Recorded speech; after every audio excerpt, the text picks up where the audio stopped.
Well, hello everyone. Thanks for being here today. So this is a really big year for our property.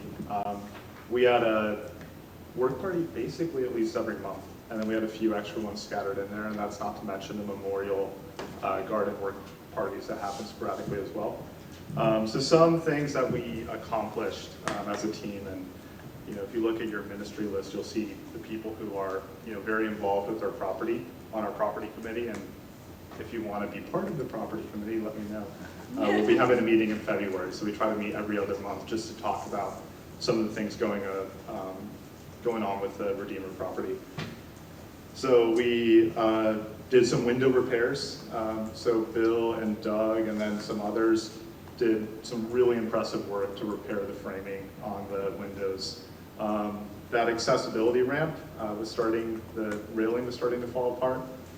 Mike Howitt and then some other volunteers did some very impressive repairs on that, and it's holding up very well right now. So keeping our space a little bit more accessible.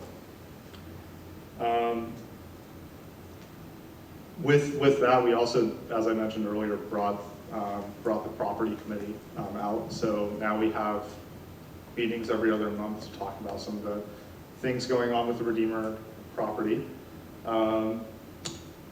And then, that being said, we do have some pretty immense challenges that we're going to need to think about over the next few years.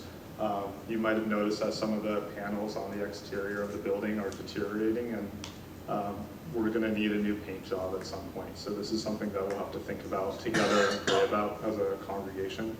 And then also, though we're making small steps to keep our space accessible with the railing, walkways and all of that, we lack handicap accessibility. So there have been some ideas about elevators or bathrooms on the main floor, maybe both. And those are going to be very expensive projects. We would love it if we could scope that in with the RE11, but we'll just have to see what's possible. So another thing to think about and pray about. But most of all, I just want to thank everyone who has contributed this year at our work parties, participated in morning prayer, and then worked together to keep Redeemer, a very, very vibrant place. So thank you to all of you. And that's all I have. Thank you.